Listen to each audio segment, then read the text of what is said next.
ప్రధానమైన విషయాలు కొన్ని జ్ఞాపకం పెట్టుకోండి.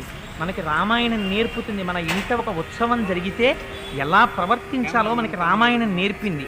తథా జానపదస్యాసి జనస్య భౌశోభనం దావత్యమన్నం విధివత్ సత్కృత్యనతులీలయా.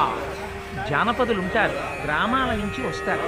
ఆ గ్రామాల నుంచి వచ్చినటువంటి జానపదులకి ప్రవర్తన చేత కాకపోవచ్చు, కానీ వారు జానపదులని, అయోధ్య పట్టణంలోనూ మిగిలిన పట్టణంలో ఉన్నటువంటి వాళ్ళు నాగరికులని, నాగరికులకి వడ్డించేటప్పుడు జాగ్రత్తగా వడ్డించాలని, పల్లెల నుంచి వచ్చినటువంటి వారికి ఏమీ తెలియదు కదా అని నతు లీలయా, అశ్రద్ధతో వాళ్ళకి మీరు వడ్డన చేస్తారేమో, అలా ఎప్పుడూ వడ్డన చెయ్యకండి.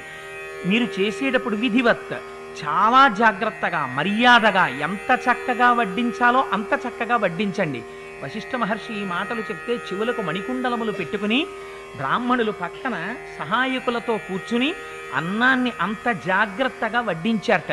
ఇవాళ నేను చాలా చాలా పెద్ద పెద్ద ఆశ్రమాల్లో కూడా చూస్తున్నాను, పేరుకి అన్నదానం చేస్తున్నామంటారు.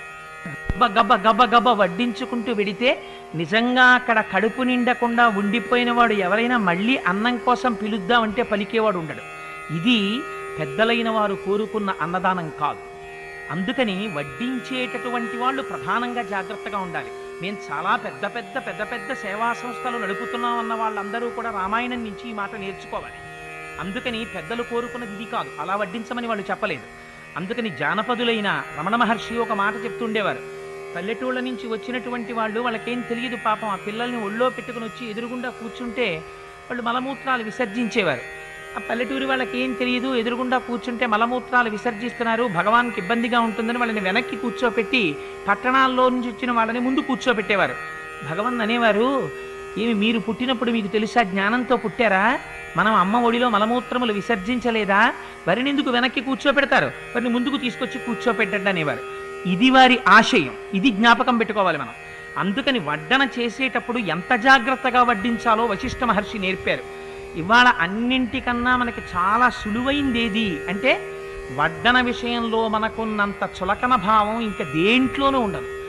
ఏదో కవ్వడి అని పూర్వకాలంలో 2 చేతులతోటి బాణములు వేసేవాడు ఉంటాడే సవ్యసాచి, అలా 2 చేతులతో గరిట్లు పట్టుకుని వచ్చినటువంటి వాడు ఏదో ముష్టివాడు వచ్చినట్టు కంచం పట్టుకు నిలబడితే ఎడంచేత్తో కుడి చేత్తో వడ్డన చేస్తుంటారు. పిలవడం ఎందుకు, అటువంటి వడ్డన చెయ్యడం ఎందుకు? నతు లీలయా, నీ ఇష్టం వచ్చినట్టు అశ్రద్ధతో వడ్డన చెయ్యకు. వడ్డన చేసేటప్పుడు అంత జాగ్రత్తగా వడ్డించు. ఎంత గొప్ప మాట చెప్పాడో చూడండి మహానుభావుడు వశిష్ఠుడు.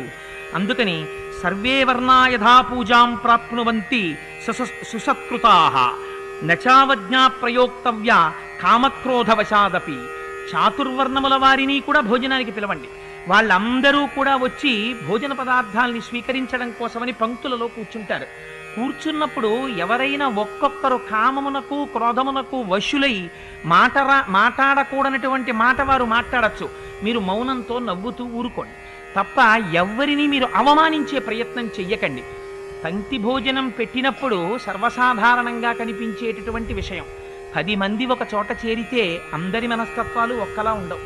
ఒక్కొక్కడు ఒక్కొక్కలా ప్రవర్తిస్తాడు. లోపల నుంచి కామక్రోధములు విజృంభించి ఒక మహర్షి ఎలా దర్శనం చేసి మాట్లాడాలో అలా మాట్లాడారు వశిష్ఠుడు. కామక్రోధములు విజృంభించి ఒకడు ప్రవర్తించకూడని రీతిలో ప్రవర్తించవచ్చు, కానీ మీరు మాత్రం అప్పుడు రాజభటులమని, రాజాధికారులమని, సైన్యాధికారులమని, మంత్రులమని మరిచిపోండి. మీరు ఉపేక్షించండి, ఒక్క నవ్వు నవ్వండి, వారినెవ్వరినీ అవమానించకండి. ఎందుకని చాతుర్వర్ణముల వారు ఎవరైనా సరే వచ్చి ఒక్కసారి భోజనం చెయ్యడం కోసమని పంక్తిలో కూర్చున్నాడా, వాడు అతిథి దేవోభవ. అన్నం తినడానికి కూర్చున్నవాడు అతిథి సాక్షాత్ భగవానుడి యొక్క స్వరూపం. ఎట్టి పరిస్థితులలోనూ ఎవ్వరినీ అవమానం చెయ్యకండి. అవజ్ఞయానదాతవ్యం కస్య చిల్లీలయాపివా అవజ్ఞయా కృతం